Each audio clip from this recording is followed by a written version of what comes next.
the magnetic field existing in a region is given by B vector is equal to 0.2 in bracket 1 plus 2x k cap t.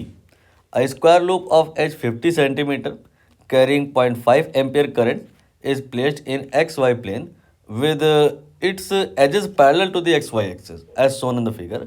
The magnitude of net magnetic force experienced by the loop is.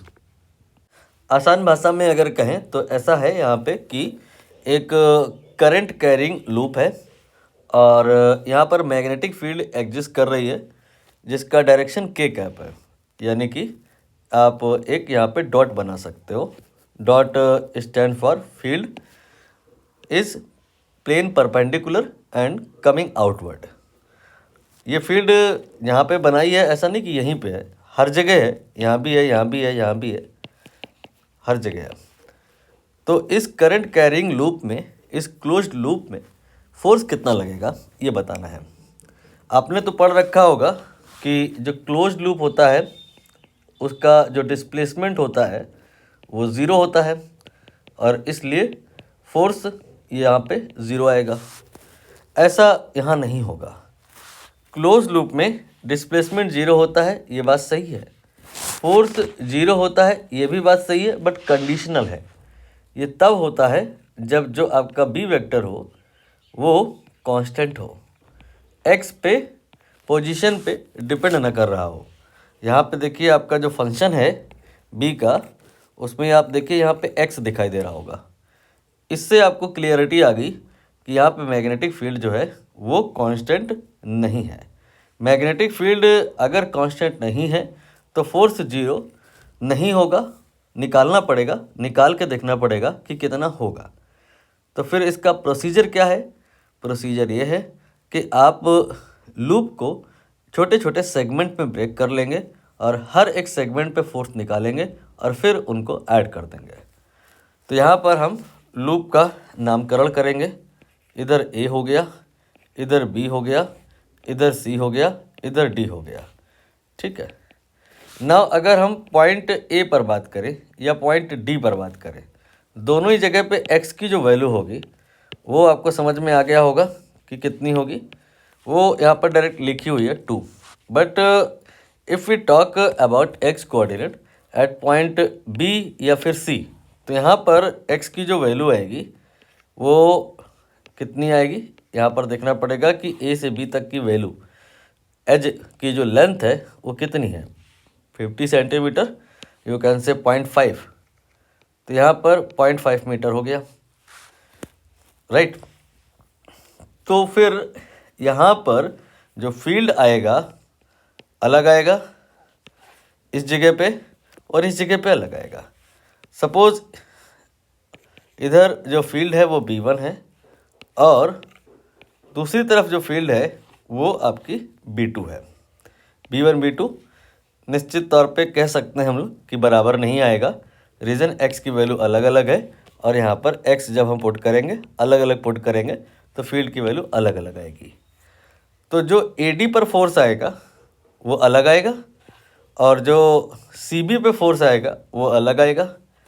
Force का चूँकि formula होता है, क्या होता है, ILB, आगे sine theta वगैरह भी होता है, बट वो तो परपेंडिकुलर है फील्ड, इसलिए साइन 90 हो जाएगा, वो 1 हो जाएगा, लिखने की नीड नहीं है. तो अगर हम बात करें FAD तो ये क्या आएगा, I और L और B विल बी B1. ना if we talk FBC then it will be IL, B will be B2. Clear है. नाउ आप देख रहे हो कि करंट की डायरेक्शन AD में और BC में अपोजिट है. इधर नीचे को है, इधर को ऊपर को है, तो फोर्स ये जो दोनों आएंगे ये सेम डायरेक्शन में नहीं आएंगे. करंट अपोजिट है तो फोर्स भी अपोजिट होगा. और यहाँ पर ये भी क्लियर हो गया कि जो x की वैल्यू है यहाँ अलग अलग है. सो यहाँ पे जो फील्ड आएगा वो भी अलग अलग आएगा. सो यहाँ पे ये जो दोनों फोर्स होंगे ये अपोजिट तो होंगे बट इक्वल नहीं होंगे.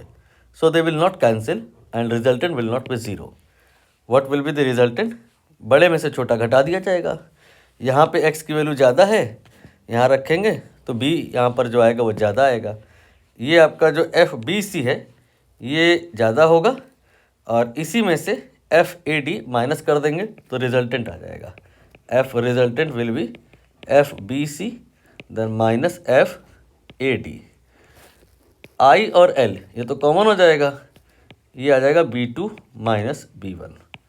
ठीक है, एल आई थिंक आप समझ पा रहे होगे। एल का मतलब है ये वाली लेंथ, ए से डी तक कह लो चाहे बी से सी तक कह लो, ये एज लेंथ के बराबर भी माना जा सकता है। इसे आप आई के बाद चाहो तो ए लिख दो। B2 माइनस B1 को आप डेल्टा भी लिख सकते हो। तो ये आपका एक जनरल फार्मूला बन गया आपके क्वेश्चन के लिए। आई करंट की वैल्यू तो बताई है इन्होंने, 0.5 है, यहाँ पे रख दिया जाएगा। ए की वैल्यू एज लेंथ ये बताया इन्होंने 0.5 है। Now what about delta B? Delta B क्या है? Change in magnetic field. Magnetic field magnitude wise अगर हम कहें तो ये है 0.2 देन 1 + 2x। आगे जो है वो तो डायरेक्शन पार्ट है, उसे आप रहने ही दीजिए। यहाँ से डेल्टा बी निकालिए, क्या आएगा ये 0.2 देन इसके बाद 1 का जो डेल्टा होगा ये तो कांस्टेंट है, इसमें चेंज 0 आएगा, और इसके बाद 2, इसके बाद डेल्टा x। ठीक है, तो यहाँ से जो डेल्टा बी आएगा that will B 0.4 delta x। अब आप इस फॉर्मूले में डेल्टा बी की वैल्यू रख लें तो ये आ जाएगा i then a then 0.4 then delta x। और जो डेल्टा x है वो आपको समझ में आ गया होगा, ये x2 हो गया, ये x1 हो गया, x2 minus x1 delta x, ये लूप की एज लेंथ ही तो है, तो इसे आप a कह सकते हैं। तो ये आ गया 0.4 देन इसके बाद i देन इसके बाद a²। राइट, अब आप वैल्यू रख लीजिए, i की वैल्यू 0.5 है। राइट, और इसके बाद में ये है 50, 0.5 माना जा सकता है, इसका स्क्वायर करेंगे, 0.5 का स्क्वायर करेंगे तो ये 0.25 आ जाएगा।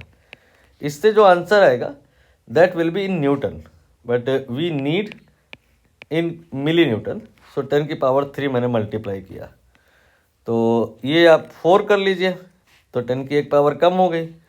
इसको 5 कर लीजिए, 10 की पावर 1 और कम हो गई, तो जो एक रह गई उसको 2.5 कर दीजिए। अब यहाँ पे 2.45 इंटू 4 मल्टीप्लाई करो तो ये 10 हो गया, इंटू 5 ये आ गया 50। तो यहाँ पर फाइनल आंसर आ गया है 50 मिली न्यूटन।